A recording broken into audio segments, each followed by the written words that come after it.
3D Nerdy Panda Acrylic Nail Art Tutorial by Hotpinkzebrapolish. Hello everybody, in today's video I'm going to be doing a Nerdy Panda 3D Extreme 3D nail art design. So if you guys didn't want it to be nerdy or to have the glasses, which to me is not nerdy, I usually am supposed to be wearing glasses, but I never do because I kind of forget that I have them and then I just don't put them on, and then yeah. Anyways, if you guys want to omit the glasses, it's pretty easy, and I will walk you through how you can just skip those and just have a cute little 3D panda. So I hope you guys like this as much as I do, and don't forget to click subscribe to see all my future videos as well. So to begin with, I'm going to start out with a background layer of a really gorgeous berry color. I wanted to have kind of, I don't know, very rich color, so I used a pretty intense teal and this nice berry color. More of fall colors, even though it is the middle of summer. I don't know. I do weird things sometimes. But anyways, this is one of my favorite colors of acrylic, and I thought it would go really well with my little black and white panda. So there is the background color. You can switch this up however you like. There's really no rhyme or reason to what I did. And then apply a layer of clear acrylic over the top of that to make sure it is nice and strong and add some thickness to it. That first layer of acrylic, that's just the color is very, very thin. It's paper thin, so if you add a layer of clear acrylic on top of that, it's going to make sure that your nail isn't going to break like a potato chip. And then I'm going to be filing the nail into shape, starting out with a pretty coarse bit just to remove any bulk and get it nice and filed out, and then with a much finer bit, one that's just more like a buffer bit, go ahead and file over that to make sure that the texture is really nice and smooth and easy to sculpt on.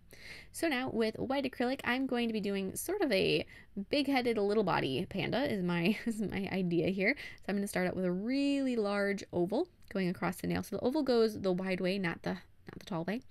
And then with a much smaller oval, I'm going to be, or more of a circle actually, I'm going to be adding the body of my panda. So as you can see, the proportions are a little bit skewed. And then with black acrylic, I'm going to be adding the little ears. Still, we're doing little circles. The great thing about a panda is that the shapes are very basic. So you've got ovals, circles, shapes that once you break them down are pretty easy to comprehend, and this is a very easy one to sculpt if you are just getting into sculpting out some cute little things like this. Then for the arms, you just set the black bead down and then pull it up and tuck it underneath the chin. So make sure for those your acrylic is a little bit on the wetter side so that they will pull into that shape and right around the body. And then once again, little circles for the little back feet he's sitting down, so the little feet stick out. And then you're going to need to add the eyes. The eyes are definitely the most difficult shape-wise and placement goes for your panda. So you just want to place down the bead of acrylic and then flatten it out into sort of an egg shape that's tilted up and in. So towards the center of the face, and then do the second one. The reason that this is probably, like I said, the most difficult is getting them to be the same size. If the ears aren't quite the same size, it doesn't really matter as long as they're close because they are farther apart and they're against a darker colored background. Whereas these eyes, if they don't quite match, you're going to see it because they're pretty close together and they're white and black. It's such a contrast that it's easy to tell that they wouldn't match. Now, if you aren't going to do the glasses, skip this step. If you are going to do the glasses, you're going to have to make a little clear buildup so that the glasses stick up from the face. Just add a bead of clear acrylic right between the eyes. And then with some white acrylic paint, you're going to want to paint all the facial features on the eyes. So add the little bit of white in the eyes and then a little highlight. So it's a little C shape and then a polka dot, just like that. And then the little bottoms of the feet with a white dot and then 3 smaller white dots. And then go through with black paint, and if you have to touch up any of the little bits of the white, you can do that, and then add the little smile underneath the nose. Apply matte top coat over everything that had acrylic paint on it, and then on a nail form backing, you're going to be sculpting the glasses. Like I said though before, if you aren't adding glasses, just skip this part. Otherwise, all you'd have to do to finish off your panda is apply gel sealer on the background and he'd be done. But if you are going to make the glasses, set down 2 beads of teal acrylic. Let them set up for just a minute until they really start to solidify and hold their shape.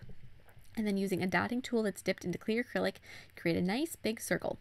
After you've made your circle, push in the sides to create the shape of the glasses, and you can do whatever you want. I kind of went for a square / cat eye shape, the shape of glasses that I normally would wear.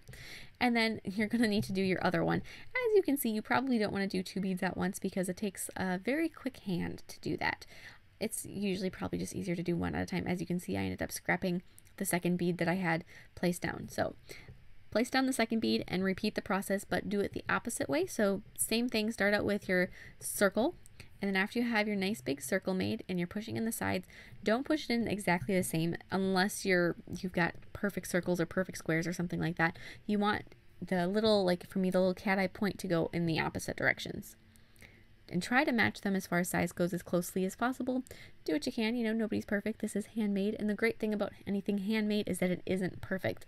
That's kind of what something I like to keep in the back of my mind is that the draw and the perfection of something handmade is that it isn't perfect. So just keep that in mind whenever you're making anything, that little flaws are what makes it a lot of times.